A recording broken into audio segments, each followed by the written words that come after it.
안녕하세요. 제가 이런 곳에 사연을 보내게 될 줄은 꿈에도 몰랐는데 살다 보니 이런 날이 오네요.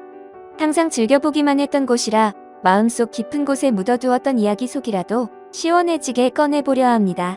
어디에서 말 못한 이야기를 이렇게라도 털어놓고 나면 모든 걸 잊고 새로 출발하는 기분이 들 것 같네요. 저는 서울에 살고 있는 30대 중반 여성입니다. 남들보다 조금 빠르게 결혼해서 결혼 생활 이어오다가 그 생활을 청산한 지는 이제 곧 3년이 되어가네요. 결혼은 일찍 했지만 아이는 생각보다 일찍 찾아오지 않아 이제 겨우 유치원에 들어간 딸아이와 함께 싱글맘으로 살아가고 있습니다.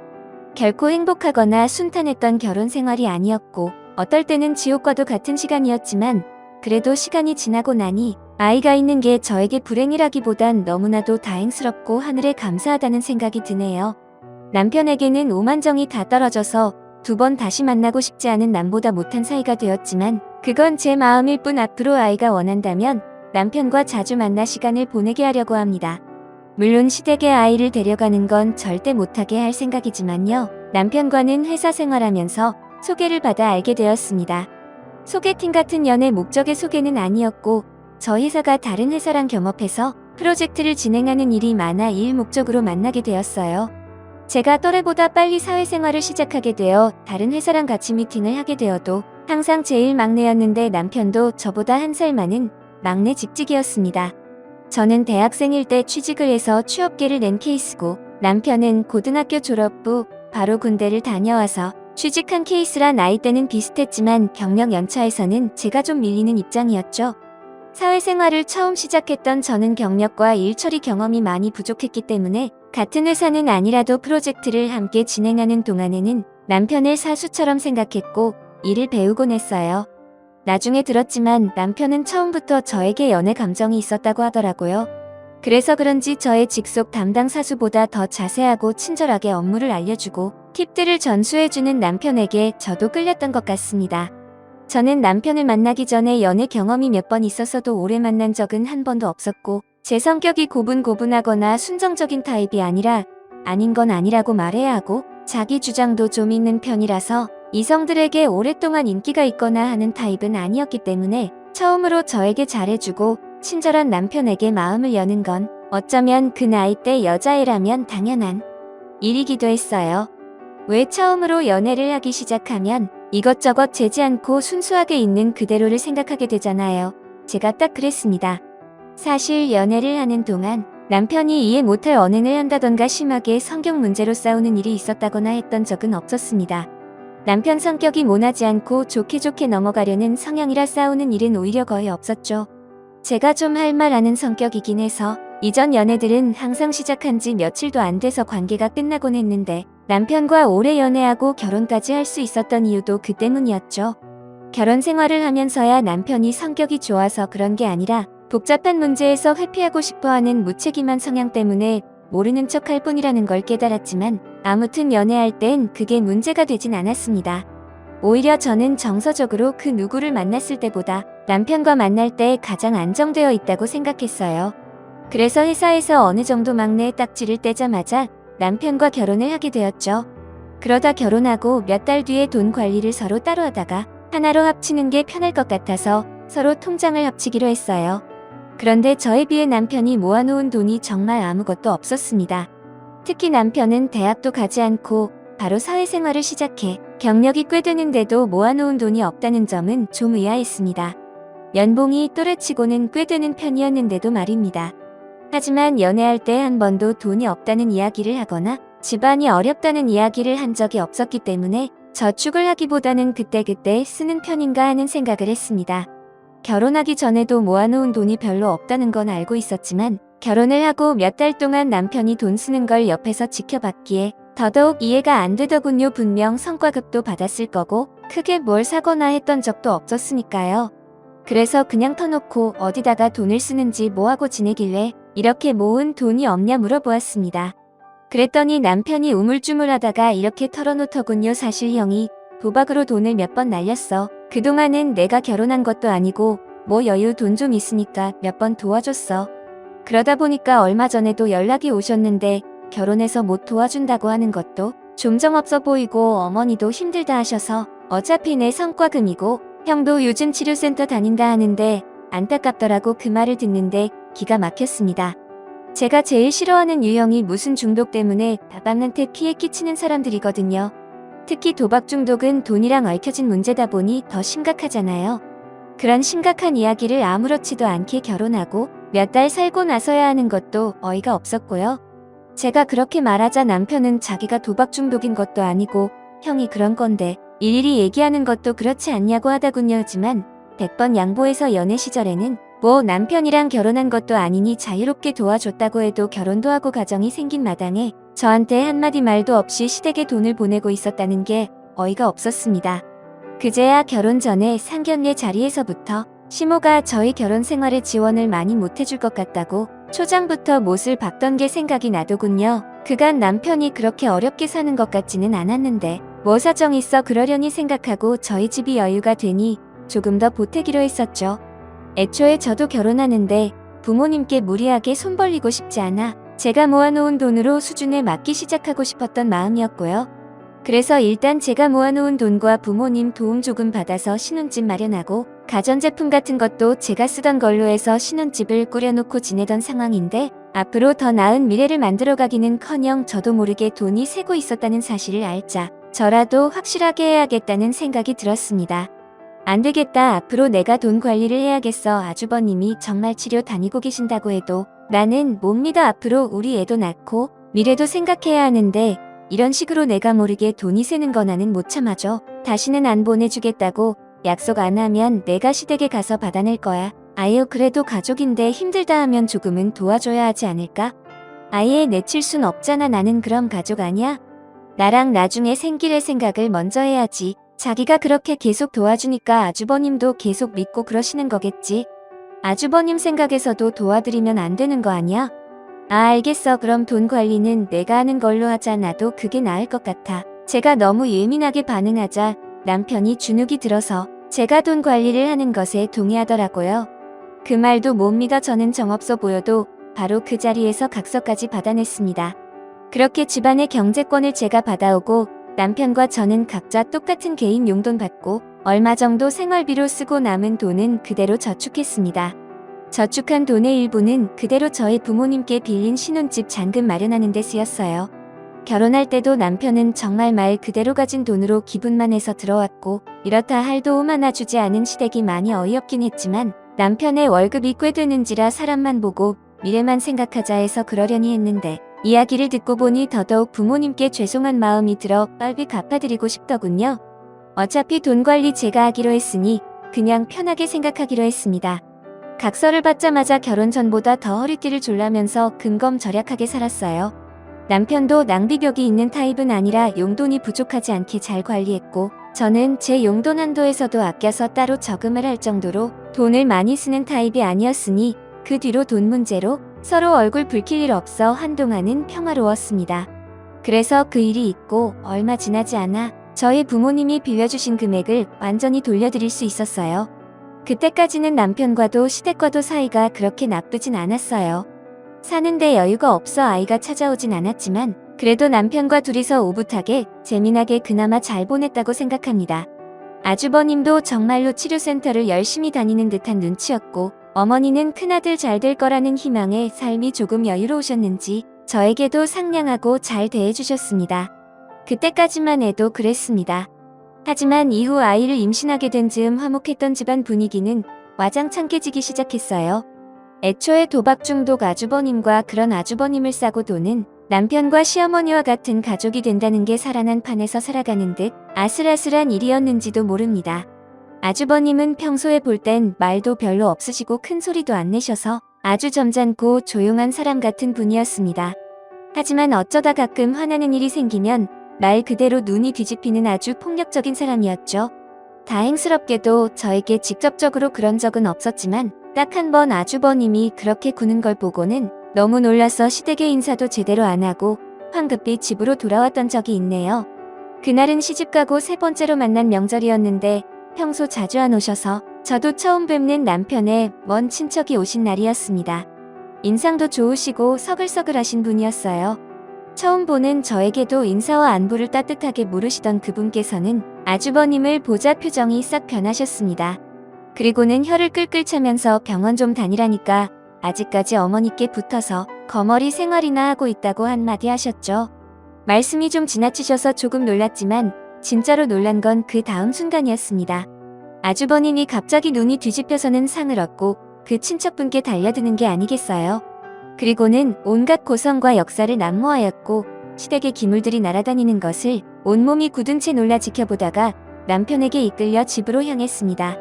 너무 놀라서 그날은 말도 제대로 하지 못하고 며칠 지나 남편에게 한마디 했습니다. 아주버님 너무 위험한 것 아니냐고요. 그러자 남편이 난감한 표정으로 아주버님을 싸하고 돌더라고요. 그래도 형 치료도 받고 잘 지내려고 노력하고 있는데 그걸 몰라줘서 속상해서 그런 거겠지. 남자들은 가끔 그래 너무 신경 쓰지 마. 앞으로 그럴 일 없을 거야. 아니 그게 말이 돼? 무슨 남자들이 가끔 그래. 어머니도 그리고 그 연세 드시고도 그렇게 난리치는데 아주버님 감싸고만 있더라. 너무 위험한 거 아니야? 나는 사실 다시 뵙기도 좀 무서운데? 너한텐 그런 일 없었잖아. 그 사람이랑 형이랑 원래 사이가 좀 안 좋았어. 어머니도 그래서 그런 거겠지. 온 집안 사람들이 왜 그렇게 아주버님을 싸고 도는지 정말 이해가 안 되더군요. 그래도 남편 말대로 아주버님이 치료 잘 받고 있다고 생각하고 그냥 저만 최대한 안 마주치려고 노력했어요. 어쨌든 남편은 자기 형이고 애틋한 존재이니 남편에게도 강요하면 싸움밖에 안 될 게 뻔하고 시어머니와도 싸우고 싶지 않았으니까요. 그래서 그때부터 최대한 아주버님과 만나게 되는 걸 피하고 어쩌다 시댁에 가게 돼도 오래 시간을 보내지 않으려고 노력했습니다. 시어머니는 가능하면 밥 사드린다고 하고 따로 밖에서 뵈려고 했고요. 특히 그 일이 있고 얼마 지나지 않아 임신한 사실을 알게 되어서 더 조심하게 됐어요. 어쩌다 제가 크게 놀라면 힘들게 찾아온 아이에게 큰일이 생길지도 모르고 어찌됐든 아주버님 같은 사람이 옆에 있으면 아이에게도 좋을 게 없으니까요. 남편에게는 전혀 티를 내지 않고 저 혼자만 그렇게 생각하고 지냈기 때문에 둔한 남편은 알아차리지도 못했고 저도 나름대로 아주버님을 잘 안 마주치게 되면서 아주버님 문제로 앞으로 싸울 일은 없겠거니 생각했었죠. 하지만 역시 사람은 고쳐 쓰는 거 아니라더니 아주버님은 또다시 도박에 크게 손을 대고 말았습니다. 아니 그 전부터 시어머니와 남편 모르게 꾸준히 하고 있던 모양이더군요. 그 나이에 병원에 갔다 약을 타온다 거짓말해서 시어머니에게 돈을 타서는 짜잘하게 말입니다. 액수가 적어서 시어머니도 알면서 눈 감아준 모양이었어요. 하지만 그렇게 적은 액수로 하니 성에 차지 않았는지 아니면 몇 번 돈을 따고 나니 더 갈증이 생긴 모양인지 아주버님은 참지 못하고 큰 액수가 걸린 판에 뛰어들었고 그건 그대로 시댁에 빚이 되었습니다. 그때가 아이가 태어나고 갓 100일을 넘겼을 때였어요. 엄마가 된 지 얼마 되지 않아 마냥 새롭고 어렵기만 한 나날을 정신없이 보내고 있었는데 시어머니께서 전화가 오더군요. 밤새 우는 아이를 겨우 재우고 녹초가 된 채로 전화를 받았는데 시어머니의 목소리는 평소와는 다르게 딱딱하고 날이 서 있었습니다. 여보세요. 수연이니? 나다 다름이 아니고 내가 돈이 급하게 필요해서 그런데 돈 좀 구해줄 수 있니? 정말 밑도 끝도 없이 이렇게 딱 말씀하시더군요. 처음엔 제가 너무 피곤해서 잘못 들은 줄 알았습니다. 그런데 너무 당당하게 돈을 요구하시길래 어이가 없어 얼마가 필요하시냐고 물었어요. 그랬더니 글쎄 1억 원을 달라고 하지 뭐예요. 어머니 제가 그런 큰 돈이 어디 있어요. 그리고 그 큰 돈을 지금 갑자기 어떻게 구해요. 예. 없으면 대출이라도 받던가 집을 팔던가 하면 되잖아. 내가 이 말까지 안 하려고 했는데 너 우리 성원이 돈까지 받아서 생활한다면 어느 집에서 노는 애가 그 큰 돈을 가지고 아직 그 돈도 못 모으고 뭐하며 살았니. 우리 성원이 피땀 흘려 모은 돈을 왜 내가 다 관리하니. 그 말을 들으니 어이가 없어서 저도 따박따박 따졌습니다. 평소라면 어른께 깍듯한 편이라 언성이 높아질 것 같으면 제 감정 추스르고 나중에 이야기하자고 했을 텐데 저도 너무 피곤해서 감정적으로 받아들여지더군요. 어머니 제가 뭘 집에서 놀아요. 성원씨가 제대로 얘기 안 해요. 그리고 성원씨랑 저랑 똑같이 용돈 받아 쓰고 나머진 저축해요. 그리고 어머님 그 돈이 갑자기 왜 필요하신데요? 돈이 필요하시면 뭐 때문에 필요하고 어떻게 쓰실 건지 똑바로 말씀해 주시는 게 먼저 아니에요. 저한테 돈 맡겨 놓으신 것도 아니잖아요. 야 넌 어디 싸가지 없이 어른이 말하는데 따박따박 말대꾸야. 내 부모가 그렇게 가르쳐. 그 얘기 듣는데 저도 너무 화가 났습니다. 그리고 그때 바로 본능적으로 깨달았죠. 아주버님이 또 도박하셨구나 하고요. 더 이상 대꾸하기도 싫어서 저 돈 없다고 있다고 해도 빌려드릴 수도 없고 그냥 드릴 수는 더더욱 없다고 못 받고 전화를 끊어버렸습니다. 그 뒤로 시어머니가 계속 전화를 걸었지만 안 받았어요. 대신 집에 온 남편에게 한마디 했습니다. 너네 엄마가 나 집에서 놀면서 네 돈 받아서 편안하게 산다고 1억 내놔라고 하더라. 어떻게 생각해? 그러자 남편이 안색이 싹 변하는데 볼만하더군요. 이미 그때부터 남편과 제 연봉은 좀 차이가 나기 시작했어요. 남편이 경력이 있다고 해도 고졸학력으로는 연봉 인상이나 진급에 무리가 좀 있잖아요. 그래서 저도 연애 때부터 늦게라도 대학을 다니거나 미래를 준비해보는 건 어떠냐 제안했는데 남편은 별로 내키지 않아 하더군요. 그래서 저는 결혼 생활 동안 진급도 하고 아이를 낳고는 육아휴직을 받아도 생활하고 있는 반면 남편은 복지에 육아휴직도 포함이 되지 않고 연봉도 미미하게 인상돼서 오히려 제가 버는 돈이 훨씬 많은 편이었거든요. 그리고 앞에서도 말했지만 제 용돈과 남편 용돈, 생활비를 제외하고는 다 저금을 해서 목돈도 어느 정도 꽤 됐고요. 이 부분은 저는 자신 있게 제 능력이라고 생각합니다. 남편은 과소비는 안 해도 저축하는 습관이나 개념 자체가 저보다는 훨씬 떨어지니까요. 목돈의 일부는 주식에 투자해 이미 수익도 많이 올렸고요. 그걸 잘 알면서 시어머니한테 가서 뭐라고 떠들었길래 시모가 그런 식으로 입을 눌리는지 화가 너무 나더군요. 그날 남편에게 사과받고 더 이상 시모가 말도 안 되는 욕은 못하게 하겠다는 이야기까지 들었지만 사실 그 얘기를 들을 때도 별로 믿지는 않았어요. 애초에 자기가 잘할 거였으면 제 귀에 그런 얘기가 안 들리게 잘했을 텐데 그러지 못한 거라 신뢰가 안 갔습니다. 당연히 남편은 머저리 같은 놈이라 그렇게 말을 하고도 제대로 일처리를 하지도 못했고요. 어쨌든 뭐라고 말을 했는지 그 뒤로 시모가 전화해서 돈 내놔라 하는 경우 없는 일은 없었습니다. 하지만 그날 이후로 시모는 철저하게 저를 괴롭히기 시작했어요. 정말 치졸하고 치사한 방법으로 말입니다. 처음 시작은 정말 간단하지만 기분 나쁜 방법인 음식에 대한 차별이었습니다. 어느 날 시어머니가 연락도 없이 음식을 바리바리 싸들고 집에 찾아오셨어요. 아주 번인 일이 있고 시간이 어느 정도 지났기 때문에 제 감정도 조금은 누그러들었고 어머니도 이전과 다를 것 없이 밝은 표정으로 양손에 뭔가를 가득 들고 오셨기 때문에 화가 풀리셨구나 생각했어요. 그래서 저도 이번에 잘하면 아주 번인 일을 없던 일로 할 순 없어도 잊은 척하고는 살 수 있겠구나 하고 어머니께 이전보다 밝은 목소리로 더 상냥하게 맞이해드렸어요. 하지만 어머니는 저는 본체만치 하더니 집에 들어오시자마자 냉장고 문을 열었습니다. 그리고 혀를 끌끌 차시며 이럴 줄 알았다는 듯이 말씀하시더군요. 너는 애 낳은 게 벼슬이라 집안 꼴을 이렇게 하고 사니? 겉도 아들도 아니고 딸 겨우 낳아놓고는 집에서 놀면서 우리 아들 쫄쫄 굶기고 잘 살고 있네? 팔자도 편하다. 너 그래놓고 산후조리를 하고 일하는 사람을 부르고 아주 팔자 좋아? 냉장고 안은 통통 비어있지도 않았고 제가 몸이 풀리지 않아 이모님 불러 집안일을 도와주시는 건 사실이지만 힘이 들어가는 빨래나 청소 같은 것만 도와주시지 남편 밥은 제가 차려주고 있었어요. 출근 전에 일어나서 아침까지 말입니다. 가끔 정말 힘들면 배달 음식을 시켜 먹거나 하긴 했지만요. 그에 비하면 남편은 애를 낳은 것도 아니고 집안일을 크게 돕는 것도 아니라 저도 불만 있는 차였는데 어머님이 그렇게 말씀하시니 정이 뚝 떨어지더군요. 제가 이모님 불러 집안일 한다는 걸 시어머니께 그대로 일러 바친 꼴이잖아요. 시어머니가 바리바리 싸들고 온 음식들은 보니 다 남편이 좋아하는 음식뿐이더군요. 고기류를 별로 좋아하지 않는 저를 놀리기라도 하듯이 다 고기 반찬이었습니다.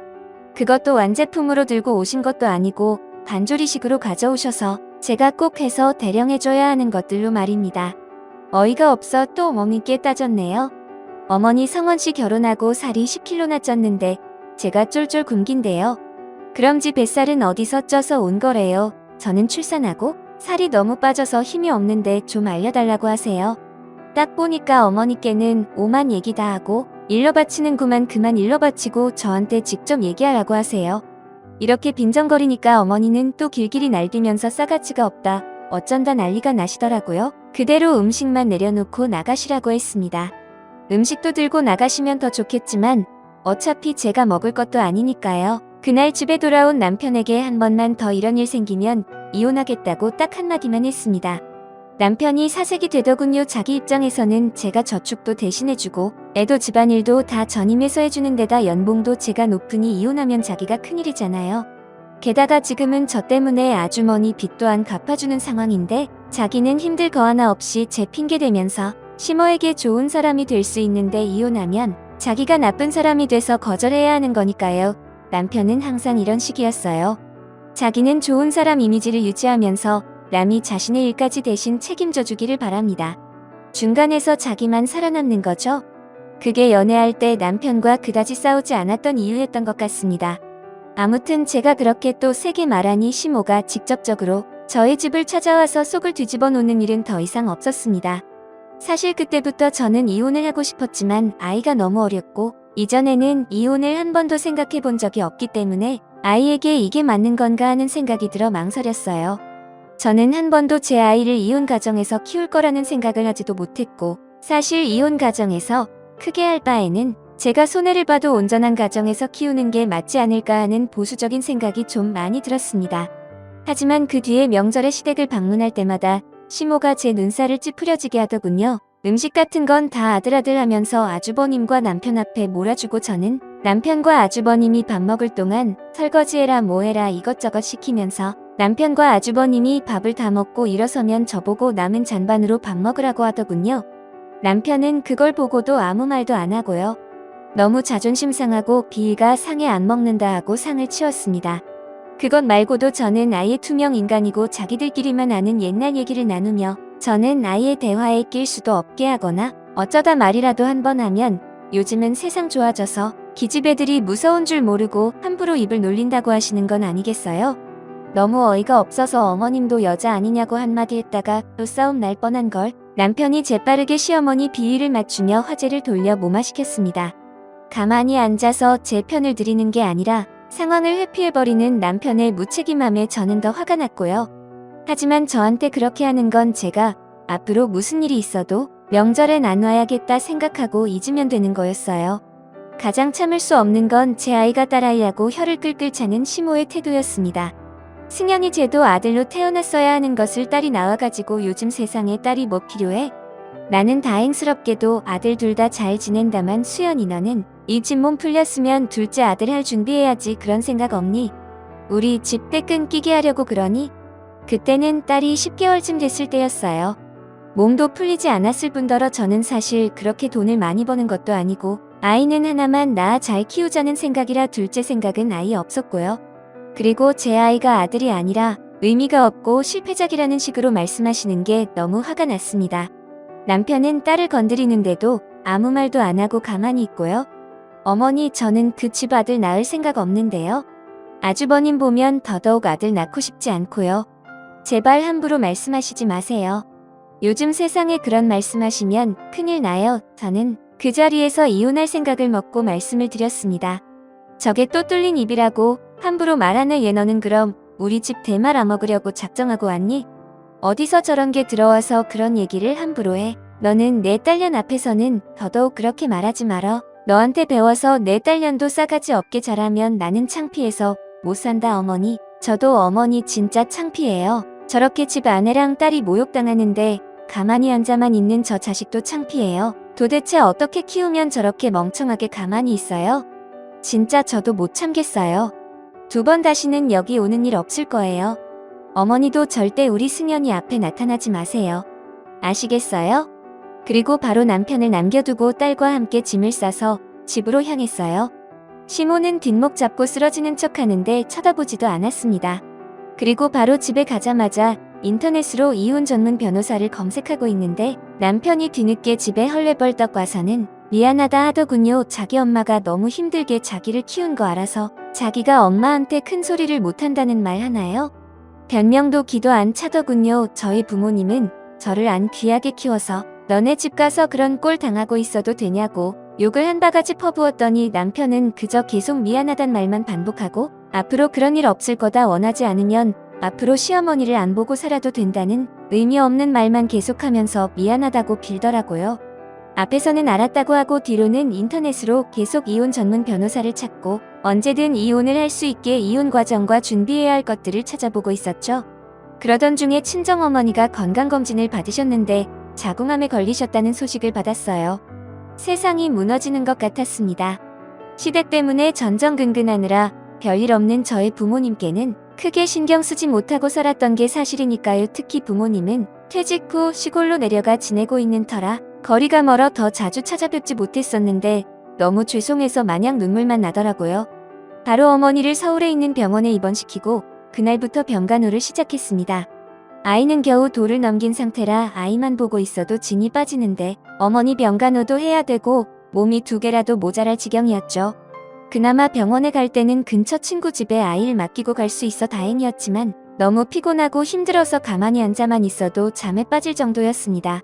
그래도 어머니가 상태가 많이 심각하신 건 아니라 아픈 몸이신데도 저를 안 힘들게 하려고 노력하시고 아이도 많이 봐주시려고 해서 가끔이나마 눈을 붙일 수 있었어요. 본인 아프신 것보다 저 힘든 걸 더 마음 아파하시고 미안해하시는 어머니를 볼 때마다 눈물이 났습니다. 당연히 남편은 아무것도 안 했고요. 집안일도 자기나 한다고 하는데 대충대충 난장판이 되어가는 집을 보면서 속만 절절 끓었습니다. 하지만 집에 도착해서는 손가락 하나 까딱할 힘이 없었기 때문에 그런대로 집에서는 눈만 붙이는 생활을 반복했죠. 다행히 어머니가 회복도 빠르시고 항암 치료도 결과가 좋아서 병원 생활이 많이 길어지진 않았어요. 항암 치료가 끝나갈 때쯤 저도 이런저런 정리를 하고 평소보다 조금 일찍 집으로 향했습니다.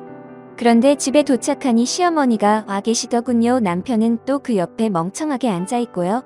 집안은 당연히 난장판이었습니다.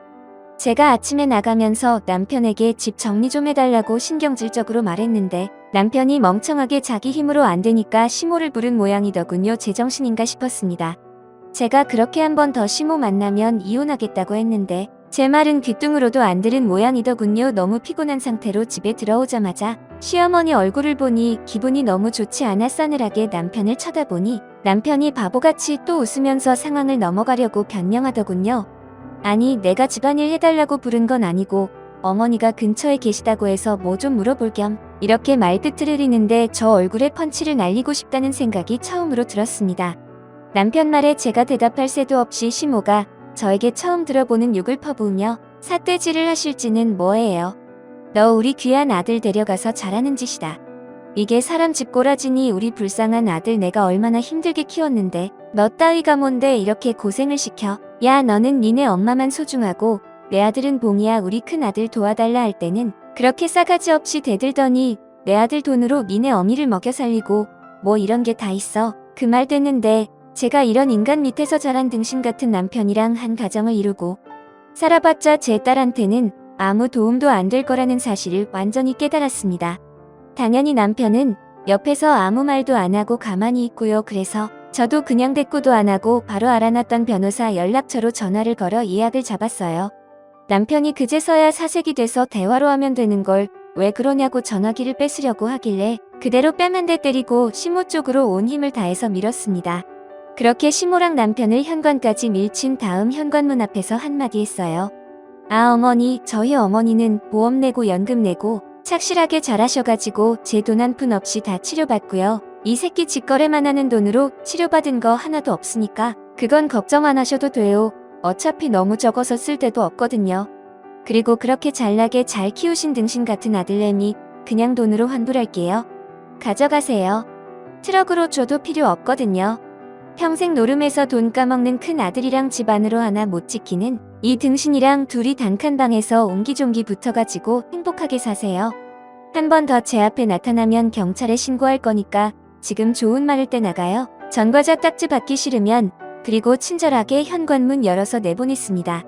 강제로 내보내고 안전거리까지 잠가버리니 밖에서 시모가 난리가 나고 남편도 그제야 문을 두들기며 또 맨날 들었던 미안하다 잘못했다 소리는 하고 있으니 동네 시끄러워서 경찰에 신고했더니 그제야 가더라고요. 그게 제가 시모와 남편을 본 마지막이었습니다.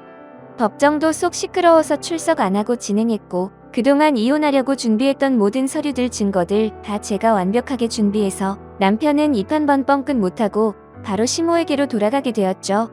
남편 짐도 정리해서 택배로 붙여버리고 다시는 집에 못 오게 했습니다. 어차피 집도 저희 집에서 보태고 제 돈 모은 걸로 샀으니 명의도 제 것으로 했었거든요.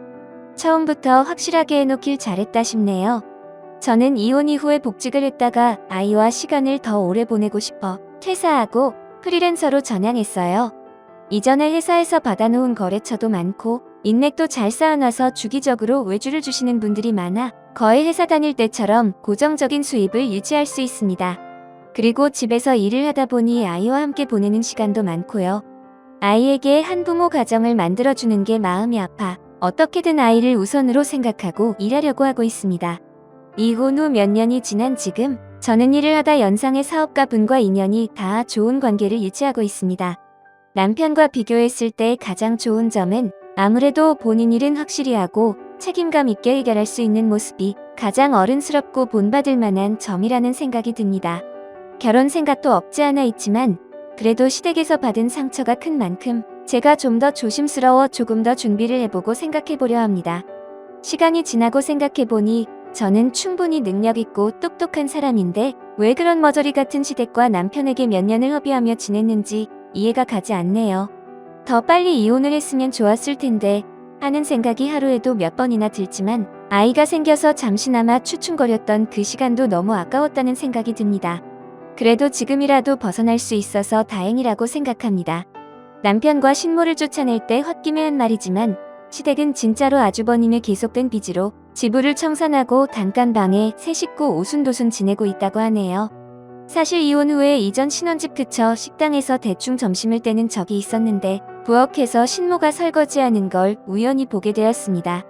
이혼하고 몇 개월 지나지도 않았을 때인데 신모가 폭삭 더 늙어 보이더군요. 남편이 벌어주는 돈으로는 아주버님의 빚 청산이 아예 안 되는 건지 아니면 남편이 이제 좀 정신 차리고 빚을 못 갚아주겠다고 하고 나간 건지는 잘 모르겠다만 아직 시댁 식구들을 증오에 맞이하는 상황에서도 불쌍한 마음이 들었습니다. 하지만 신모가 뿌린 대로 거둔 거겠지요. 시간이 좀 흐르고 나서 아이가 남편을 만나고 싶어하면 만나게 해주려고 하지만 무너져가는 단칸방에 사는 남편 집에 아이를 보내고 싶지 않아 무조건 밖에서 시간을 보내게 하려고 합니다. 물론 아이도 아빠한테 별로 정이 없어서 만나고 싶어 하지도 않아요. 제 남자친구를 더 따르고 좋아합니다. 남편이 아이와 시간을 보내거나 아이에게 사랑을 준 것도 아니니까요. 긴 사연 들어주셔서 감사합니다. 저는 이 사연을 보내고 남편이란 사람에 대해 완전히 잊어보려고 합니다. 아직 제 인생은 길게 남아있고 저에겐 저보다 더 소중한 제 딸이 있으니 힘내보려고 합니다. 감사합니다.